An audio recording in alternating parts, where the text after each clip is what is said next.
You won't believe how easy it is to outmaneuver an avoidant. Let me ask you something. Have you ever felt like you're stuck in a dance with someone who always pulls away just when things start to get real? Like you're building something and suddenly they vanish. Silent, cold, distant. You're not crazy. You're not broken. You're dealing with someone who has an avoidant pattern. And guess what? You don't have to play by their rules anymore. Here's the truth no one tells you. Avoidants are not in control. You are. You just haven't tapped into the power you already have. We've been trained to chase connection, to fix, to figure out the why. But what if I told you the real power move is in doing the opposite? You don't need to convince anyone to choose you. You don't need to decode their silence. You need to step back and rise up, because when you shift your energy from chasing to leading, everything changes. Avoidants thrive in the comfort of distance and mystery, but when you stop giving them the stage, the whole play falls apart. They expect you to lean in, so lean out. They expect emotional chaos, so show up with calm clarity. They expect you to beg for breadcrumbs, so feed yourself with certainty, strength, and self-worth. This is not about games. This is about evolution, your evolution.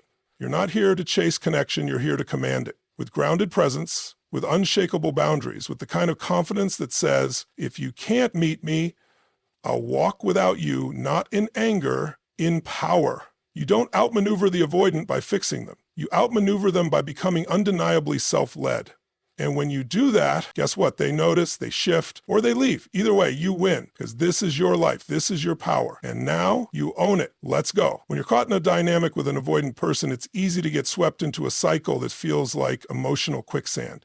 You reach out, they pull back. You get closer, they shut down. And before you know it, your self-worth is tied to their response. But here's the raw truth. Every time you chase, you hand over your power. Avoidants are wired to withdraw when intimacy feels too close. It's not personal, even though it feels incredibly personal. They've learned to equate closeness with danger and distance with safety. And if you play the role of the pursuer, you're stepping straight into their comfort zone. You're reinforcing the very dynamic that keeps you stuck and them in control. But you're not here to stay stuck. You're here to reclaim your power. When you shift from chasing to leading, everything changes, not just in the dynamic with the avoidant, but within yourself. Chasing is reactive. It's about trying to get something, attention, validation, closeness. Leading is proactive. It's about creating something, stability, clarity, self-respect. Leadership starts when you realize you don't need their approval to validate your worth. You don't need them to say the right words or show up a certain way to feel seen. You get to lead with your energy. You get to decide the standard. When you lead, you don't beg, you don't explain your value, you don't shrink to be accepted, you stand tall and you move forward. And here's the wild part. Avoidants are often drawn to strong energy. Not forceful, not dramatic, but strong, grounded, calm. When you stop feeding the dynamic with anxious pursuit,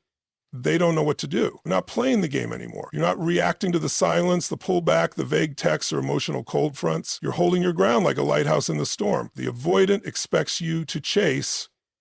That's the script. So when you stop, you disrupt the entire pattern.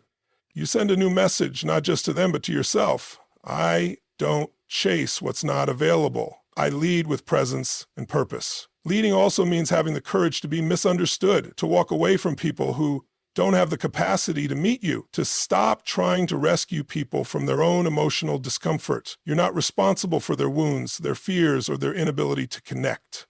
What you are responsible for is how you show up. So start showing up like someone who knows they are worth choosing, like someone who doesn't flinch when silence enters the room, like someone who doesn't spin stories in their head to justify inconsistent behavior. You don't need to explain it. You don't need to fix it. You simply lead by choosing you. That means you speak directly, you express your needs clearly, you stop sugarcoating your truth in hopes they'll stay. Because leading is about alignment, not attachment. When you lead, you don't force people to stay. You allow space for them to rise or to exit. Let them go if they can't meet you. That's not loss, that's leadership. And let's be real. Leading doesn't mean you never feel hurt. It doesn't mean you don't care. It means you care so deeply about yourself, your peace, your growth, that you won't sacrifice it for breadcrumbs. The energy of leadership is magnetic. It's the energy that says, I'm not waiting for anyone to choose me, I've already chosen myself. And when you live from that space, your entire vibration changes. You stop trying to earn love and you start embodying it. You stop chasing potential and start attracting alignment. So when you're tempted to chase, pause,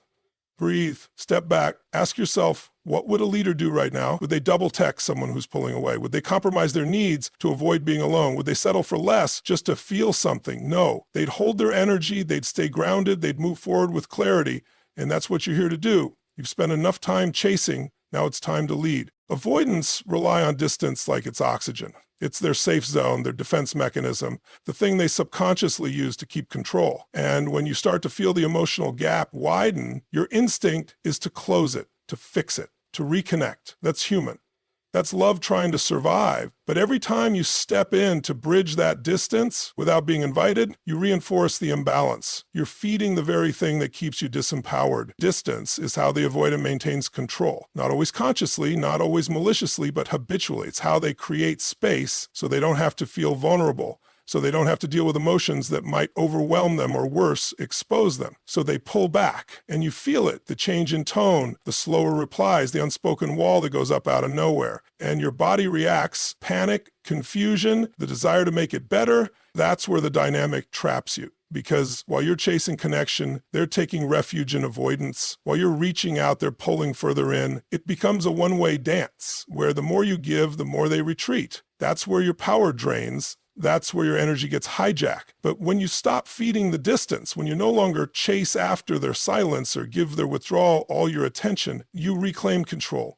You turn the focus inward, you shift the entire game. Avoidants are often deeply uncomfortable with intimacy, not because they don't want it, but because they don't know what to do with it. Closeness threatens their internal wiring. So when you get close, they instinctively create space, and when you react by moving in even closer, by pushing, explaining, fixing, pleading, you validate their fear that closeness is suffocating. But what happens when you stop? What happens when instead of running toward them, you stay still? What happens when you meet their distance with presence instead of pursuit? You become unpredictable, uncontrollable, and that's when they start to feel the shift. This isn't about manipulation, it's about rebalancing the dynamic. Because when one person is constantly leaning in, while the other is constantly leaning out, there's no space for real connection. There's just survival. And relationships built on survival don't thrive, they drain. By refusing to feed the distance, you create a silent boundary, a powerful one. You're saying, if you need space, take it, but I'm not going to abandon myself to try and close this gap. That's where your strength lives. That's when you move from reaction to regulation, from fear to leadership. Avoidants often expect you to collapse. They expect you to chase after their withdrawal. But when you don't, when you stay grounded, they're forced to confront something they've been running from, emotional responsibility. And some won't be able to handle that. That's okay. Not everyone is meant to walk beside you. But the ones who can meet you, they'll feel the difference. They'll feel that your calm is not silence, it's stability. That your stillness is not absence, it's presence. That your refusal to chase is not punishment, it's power. You stop feeding the distance by no longer rewarding inconsistency. You stop rewarding passive-aggressive behavior. You stop justifying their inability to connect. You stop trying to decode every shift in mood like your worth depends on it. You stop making their avoidance more important than your peace. You show up fully, authentically, but you don't perform, you don't press, you don't plead, you take your hands off the steering wheel and let the relationship reveal itself. Because sometimes it's not that they're avoidant, it's that they're unavailable. And no amount of effort from you will ever fill that void. So instead of pouring more energy into someone who isn't meeting you, you redirect it. You fill the space they leave behind with self-respect. You use their silence as a mirror for your standards. You let their distance be a teacher, not a trigger. And in doing that, you stop playing the old role, the one where your nervous system does all the work. You start showing up from a place of wholeness, not hunger.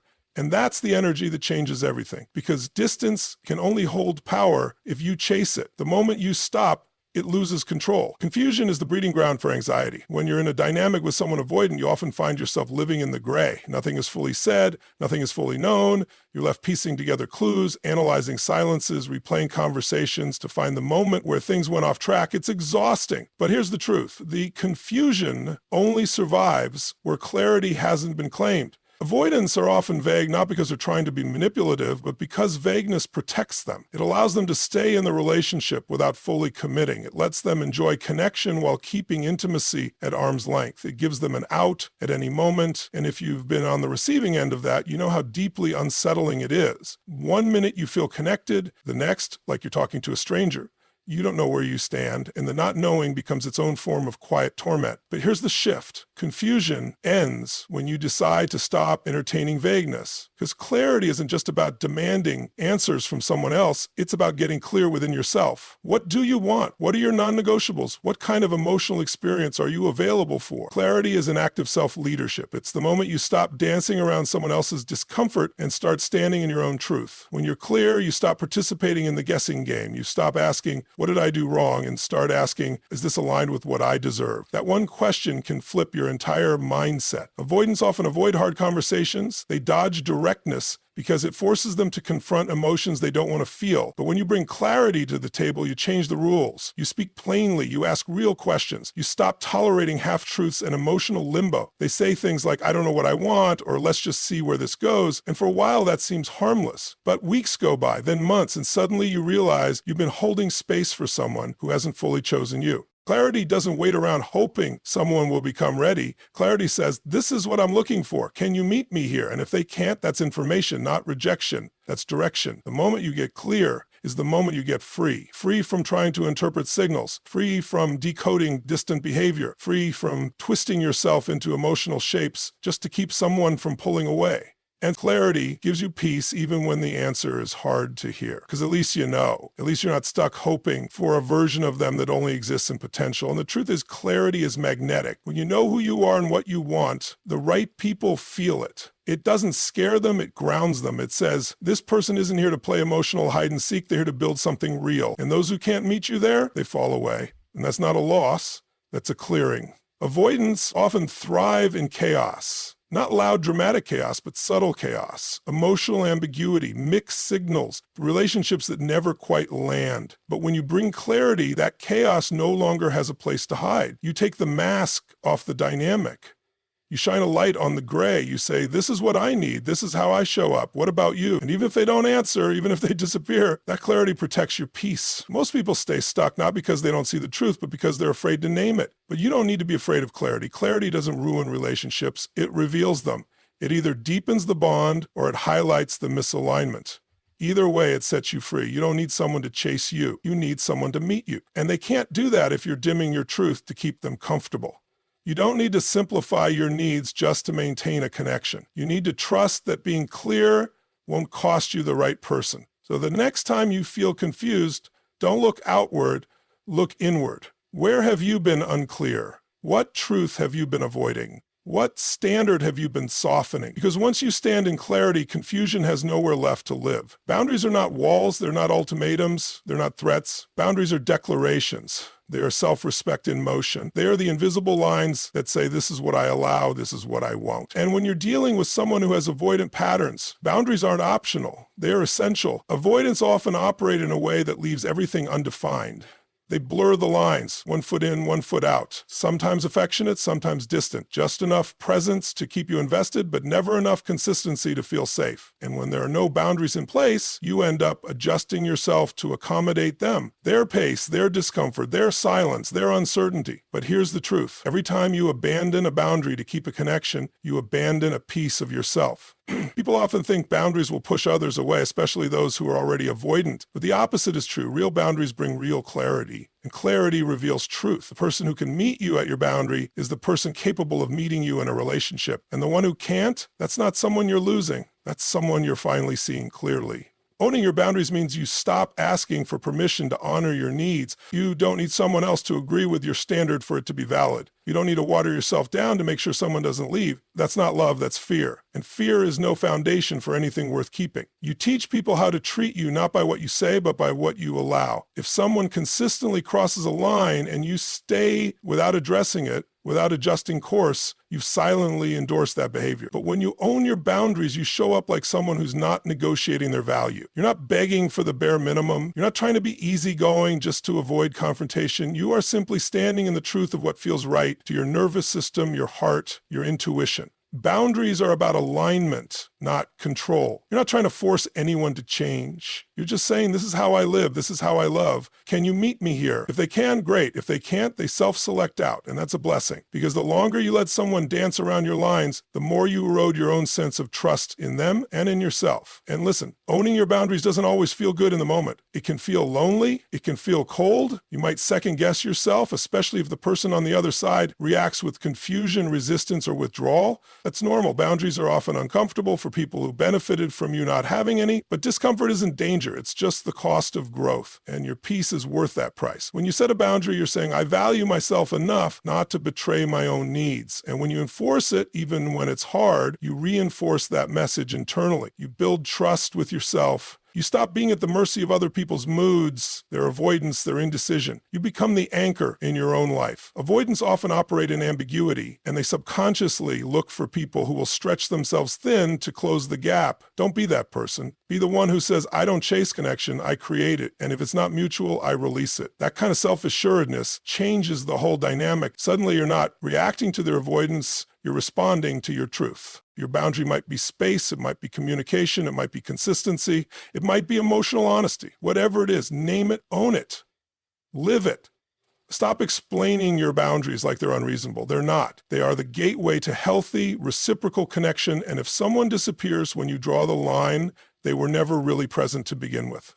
Better to see that now than to spend years in emotional purgatory trying to make something work that was never built on solid ground. You don't need to be louder, you don't need to be tougher, you just need to be unwavering, calm, certain. You are allowed to say no, you are allowed to leave when your needs aren't being met, you are allowed to stop participating in dynamics that drain you. Your boundaries are your power. And when you own them fully, you stop trying to control outcomes and start creating a life that honors your worth. Attachment to outcome is one of the fastest ways to lose your center. When you're dealing with someone who's emotionally avoidant, it's easy to become obsessed with how things will turn out. Will they commit? Will they change? Will they finally open up? You start scripting conversations in your head, planning your every move based on how you hope they'll respond. But the truth is, the more tightly you grip the outcome, the more you lose control of yourself. And that's where the spiral starts. You become hypervigilant, watching for signs, reading into every word, every delay in a text, every subtle shift in tone. You start living in the future, imagining what might happen, fearing what might not. You sacrifice the present moment for a fantasy of what could be. And without realizing it, your sense of self becomes completely entangled in their choices. But here's the breakthrough. The outcome isn't your responsibility. Your alignment is. When you detach from the outcome, you take your power back. That doesn't mean you stop caring. Doesn't mean you shut down or act indifferent. It means you stay committed to your values and your truth, regardless of how the situation unfolds. You stop tying your peace to whether or not they stay, change, or give you what you want. Because if your peace depends on their behavior, you're handing your emotional well-being to someone who may not even know how to hold their own. Avoidants often give just enough to keep you invested. A flicker of connection here, a vulnerable moment there, and if you're attached to the idea of who they could become, you'll ignore the reality of who they're consistently showing you they are. You'll cling to potential, but potential is a fantasy, one that keeps you stuck, hoping, waiting, shrinking, and life's too short to build a future on a maybe. The power in detachment is this. You no longer need the story to end a certain way for you to feel okay. You can show up fully, love fully, express yourself honestly, and still walk away if it's not serving your highest good. That's not cold. That's strength. That's maturity. That's leadership. You stop trying to win someone over. You stop bending to fit their comfort zone. You start showing up as someone who isn't afraid to let go of what isn't aligned. Because what's meant for you will never require you to betray yourself to keep it. When you detach from the outcome, you start seeing more clearly. You start recognizing red flags for what they are, not as puzzles to be solved. You stop overanalyzing their behavior and start getting curious about your own. Why do I feel triggered? Why do I want to fix this? Why does their withdrawal make me chase?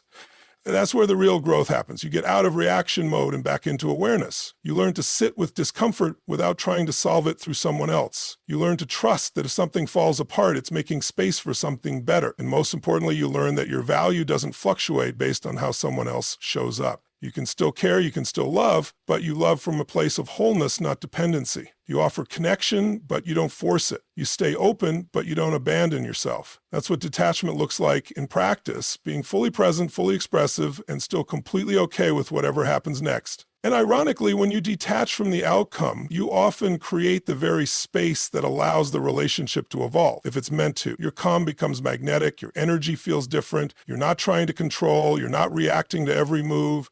You're simply rooted in yourself, and people feel that. Avoidants especially feel that, and they either rise to meet you or they remove themselves. And either way, you win. Detachment is not giving up, it's leveling up. It's saying, I trust life enough to let go of control. It's releasing the illusion that you can force timing, readiness, or transformation in another person. And it's realizing you don't need a specific outcome to validate your worth. You're not here to chase closure. You're here to become so grounded in who you are that nothing, no silence, no withdrawal, no inconsistency can shake your sense of self. That's what it means to truly regain control. And it all begins the moment you let go of needing it to go a certain way. There comes a moment when you realize you spent more time trying to understand someone else's behavior than honoring your own. That moment hits hard because it's where your truth confronts your pattern. When you've been in a dynamic with someone who's avoidant, it's incredibly easy to fall into the fixer role. You think if you can just be more patient, more loving, more understanding, they'll finally feel safe enough to open up. You start carrying the emotional weight of two people, believing your effort can bridge the gap. But let's be real. How long have you been doing that? How long have you been stretching yourself thin, managing their moods, tiptoeing around their triggers, taking responsibility for keeping the connection alive? That's not love. That's emotional labor. And at some point, it's time to ask the question, what would happen if I put all that energy back into me? Because that's the shift that changes everything. Avoidants often struggle with vulnerability. They pull back when things get real. And if you're an empathetic, emotionally available person, you're probably wired to lean in, to soothe, to fix, to prove your love. But that pattern becomes a trap. The more you try to fix them, the more you disconnect from yourself. You begin to internalize their inability to connect as a reflection of your worth. You make their distance about your deficiency. And that's how you lose yourself in the process of trying to save someone who never asked to be saved. Empowerment begins the moment you stop trying to fix them and start focusing on you.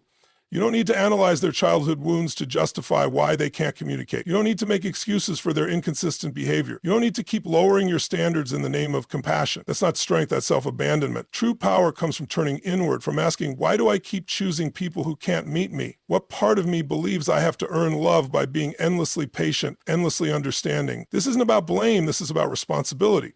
You can't change them. You were never supposed to. That was never your job. But you can change the pattern within you that keeps attracting and tolerating emotional unavailability. Start pouring your energy back into your own healing, into your voice, your values, your emotional standards. You've spent so much time trying to decode them. Try decoding you. What do you need to feel safe, seen, held? And where in your life are you settling for less than that, hoping someone will eventually rise to the occasion? When you shift the focus back to yourself, you start making decisions from clarity, not from fear. You stop negotiating your worth just to maintain connection. You begin to live like someone who knows they're worthy of being chosen without having to earn it through performance or perfection. That's what empowerment looks like. It's not loud, it's not aggressive, it's not cold. It's steady, quiet, certain. And here's the beautiful part. The more you empower yourself, the less you need anyone else to change. The more peace you cultivate within, the less chaos you tolerate outside of you. You stop needing them to show up differently because you start showing up differently for yourself. You start attracting new dynamics, not because people have changed, but because you have. Fixing someone else always puts you in a powerless position. It keeps your happiness dependent on their evolution. But empowerment brings you back to center. It reminds you that you're not here to carry someone else's emotional avoidance. You're here to walk your path with integrity, with strength, with emotional maturity, and to call in relationships that meet you there. And yes, it might mean letting go of the version of the relationship you wanted to work. It might mean grieving the fantasy. But in return, you get you back, your joy, your clarity, your peace. That's a trade worth making every time. So stop asking what more you can do to make them feel safe. Start asking what you can do to make yourself feel seen. You're not here to be a mirror for someone's avoidance. You're here to reflect your own worth so clearly that anyone not ready to meet it fades into the background. You're not the fixer, you're the force. And the moment you shift that focus, the whole story changes. So here's the truth. Outmaneuvering an avoidant isn't about games or tactics. It's about rising into your power, getting crystal clear on your worth, and refusing to shrink to fit someone else's limitations. When you shift the focus inward, set bold boundaries, and let go of chasing outcomes, you stop trying to fix anyone and start choosing yourself. That's where real freedom begins. Thank you for showing up for your growth today. Keep choosing the version of you that no longer settles for emotional breadcrumbs. You're not just worthy of love, you're worthy of reciprocal love. Keep rising.